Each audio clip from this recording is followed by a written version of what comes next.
Hi అందరికీ welcome back to my channel. I'm Siri Kondaseema పిల్ల.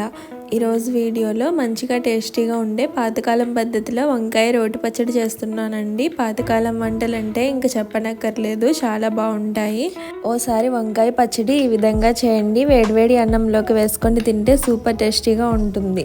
ఇంకా లేట్ చేయకుండా వంకాయ రోటి పచ్చడి చేయడం స్టార్ట్ చేద్దాం. ఇంకా ఛానల్ని ఎవరైతే సబ్స్క్రైబ్ చేయలేదో సబ్స్క్రైబ్ చేసుకోండి. నేను అప్లోడ్ చేసే వీడియోస్ మీకు నోటిఫికేషన్గా రావడానికి పక్కనే ఉన్న బెల్ ఐకాన్ క్లిక్ చేయండి. ఈ వంకాయ రోటి పచ్చడి కోసం 5 వంకాయలని, 15 పచ్చిమిరపకాయలు, 1 టమాటా, 1 ఉల్లిపాయ తీసుకొని వాష్ చేసి ఆయిల్ అప్లై చేసుకొని ఉంచుకోవాలి.